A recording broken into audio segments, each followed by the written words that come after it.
घेणार आहोत संकटाच्या काळात स्वामींचे नामस्मरण कसे करावे। तर आपल्या आयुष्यामध्ये सुख-दुःख, चढ-उतार, अडचणी आणि संकटे येत असतात। काही वेळा परिस्थिती आपल्या मनाप्रमाणे नसते। अशा वेळी मन अस्वस्थ होते, विचार वाढतात आणि काय करावे हे समजत नाही। पण अशा कठीण काळात आपले मन शांत ठेवण्यासाठी स्वामींचे नामस्मरण एक सुंदर आणि आध्यात्मिक आधार ठरू शकते।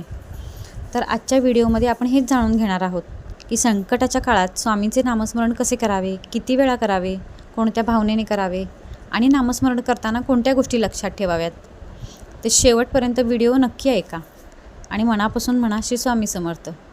तर संकटात नामस्मरण का करायचे? संकट आले की सर्वप्रथम आपलं मन अस्थिर होतं। आपण सतत त्याचाच विचार करत राहतो। आता काय होईल, कसे होईल, माझी अडचण कशी दूर होईल, अशा मनात अनेक प्रश्न येतात। अशा वेळी नामस्मरण आपले लक्ष सकारात्मक आणि शांत विचारांकडे वळण्यास मदत करते। तर नामस्मरण म्हणजे फक्त शब्दांची पुनरावृत्ती करायची नाही आपल्याला। नामस्मरण म्हणजे श्रद्धेने स्वामींचे स्मरण करायचं आपल्याला। आपण म्हणतो श्री स्वामी समर्थ आणि त्या नावामध्ये आपली चिंता, आपली प्रार्थना आणि विश्वास ठेवतो। संकट लगेच दूर होईल अशी हमी देण्यापेक्षा आपण नामस्मरणामुळे संकटाचा सामना करता येईल, मनाला धीर आणि स्थिरता मिळू शकेल, हा त्याचा सुंदर आणि आध्यात्मिक अर्थ आहे। तर आपल्याला नामस्मरण सुरू करण्यासाठी काय करायचं आहे? नामस्मरणासाठी एखादी गोष्ट तयार करण्याची आवश्यकता नाही आपल्याला काही करण्याची। घरातील स्वच्छता आणि शांत जागा निवडायची आपल्याला।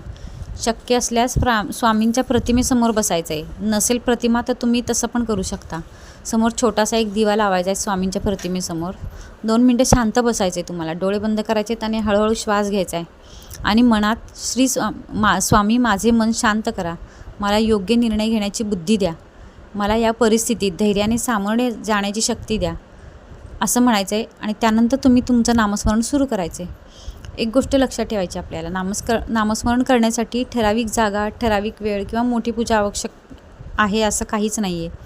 तुम्ही तुमच्या घरात, प्रवासात किंवा कुठल्याही ठिकाणी मन शांत करण्यासाठी योग्य अशा कोणत्याही वेळी मनात स्वामींचे नाम तुम्ही घेऊ शकता। त्याला कुठली जागा ठरवण्याची गरज नसते। तर आपलं पुढचं काय? संकटाच्या काळात नामस्मरण कसं करायचं आपल्याला? नामस्मरण नेमकं कसं करायचं आहे? तर सोप्या पद्धतीनं आपण नामस्मरण करूया। प्रथम स्वामींच्या प्रतिमेकडे आपल्याला पाहायचं आहे, मन शांत करायचं आहे आणि हळूहळू श्री स्वामी समर्थ या नामाचा जप करायचा आहे। प्रत्येक वेळी श्री स्वामी समर्थ म्हणताना घाईघाई करायची नाही आपल्याला। स्पष्ट शब्द उच्चारायचे।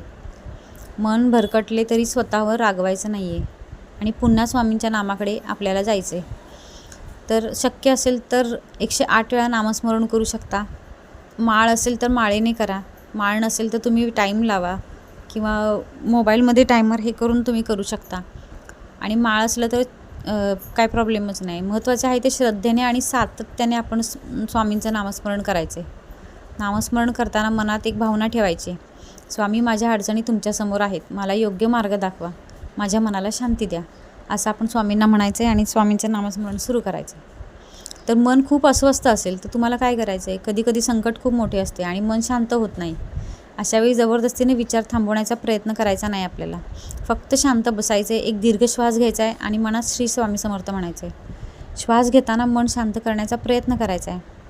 श्वास सोडताना चिंता थोडी बाजूला ठेवण्याचा प्रयत्न करायचा आहे। परत आपल्याला काही मिनिटांनी स्वामींचं नामस्मरण करायचं आहे।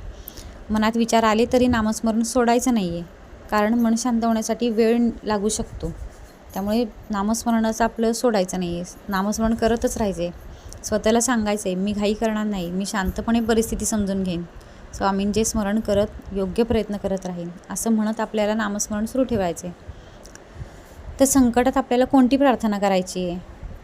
प्रार्थना म्हणताना फक्त माझे संकट दूर करा एवढेच म्हणण्याऐवजी आपण अशी प्रार्थना करू शकतो, हे स्वामी समर्थ, माझ्या मनातील भीती कमी करा, मला योग्य विचार करण्याची बुद्धी द्या, माझ्या चुका समजण्याची शक्ती द्या, योग्य मार्ग निवडण्याचे धैर्य द्या, माझ्या कुटुंबाला सुख, शांती आणि समृद्धी द्या आणि कठीण परिस्थितीतही तुमचे स्मरण माझ्या मनात राहू द्या। आणि परत हे सगळं म्हणून आपल्याला परत पुन्हा शांतपणे श्री स्वामी समर्थांचे नामस्मरण करायचे आहे। हे असं आपल्याला सुरूच ठेवायचं आहे। नामस्मरणासोबत तुम्ही एका गोष्टीचाही प्रयत्न करू शकता की एक महत्त्वाची गोष्ट आपण नेहमी लक्षात ठेवली पाहिजे, नामस्मरण म्हणजे प्रयत्न सोडणे नाही। संकट आले तर स्वामींचे नाम घ्या आणि त्याचबरोबर परिस्थितीनुसार तुम्ही तुमची योग्य कृती चालू ठेवा। आर्थिक अडचण असेल तर योग्य व्यक्तीचा सल्ला घ्या. शिक्षणाची अडचण असेल तर शिक्षक किंवा पालकांशी बोला. कौटुंबिक समस्या असेल तर शांतपणे संवाद साधा. मन खूप त्रासलेले असेल तर विश्वासू मोठ्या व्यक्तीशी बोलणंही खूप संकटात आपल्याला योग्य ठरू शकतं. स्वामींचे नामस्मरण आपल्याला धैर्य देणारे आध्यात्मिक साधन असू शकते, पण आपल्या परिस्थितीनुसार आपल्याला आवश्यक त्या व्यक्तीची मदत, योग्य निर्णय घेणंही तितकंच गरजेचं आहे किंवा महत्त्वाचं आहे. तर रोजची छोटीची नामस्मरणाची साधना आपल्याला करायची आहे. तुम्हाला रोज नामस्मरणाची सवय लावायची असेल तर सुरुवात अगदी छोट्या वेळेपासून करा. सकाळी उठल्यानंतर काही वेळ तुम्ही नामस्मरण करू शकता. दिवसभरात केव्हाही वेळ मिळेल तेव्हा श्री स्वामी समर्थांचं नामस्मरण करायचं आहे आपल्याला. रात्री झोपण्यापूर्वी तुम्ही काही मिनटं करू शकता. संकट येण्याची वाट पाहत बसण्यापेक्षा सुखाच्या काळातही नामस्मरणाची सवय लावलेली चांगली, कारण की त्याने आपल्याला आध्यात्मिक आधार मिळू शकतो. तर शेवटची प्रार्थना आपल्याला आजच्या या व्हिडिओमधून एक गोष्ट मनात ठेवायची. संकट कितीही मोठं वाटलं तरी घाबरून जायचं नाही आहे. मन शांत ठेवण्याचा प्रयत्न करायचा आहे. शांत राहण्याचा प्रयत्न करायचा आहे. स्वामींचे नाव घ्यायचं आहे आणि आपलेही बाकीचे पण प्रयत्न सुरू ठेवायचे आहेत आणि विश्वास ठेवायचा की प्रत्येक कठीण परिस्थितीतून स्वामी मार्ग शोधण्याची शक्ती आपल्या आत आहे. आणि हे सगळं म्हणून आपण श्री स्वामी समर्थांचं नाव घेऊन जप सुरू ठेवायचं आहे. स्वामी महाराज सर्व भक्तांना सुख, शांती आणि धैर्य आणि समृद्धी देवोत, ही स्वामी महाराजांचरणी प्रार्थना. जर हा व्हिडिओ आवडला असेल तर लाईक, शेअर आणि सबस्क्राईब करा आणि कमेंटमध्ये लिहा श्री स्वामी समर्थ.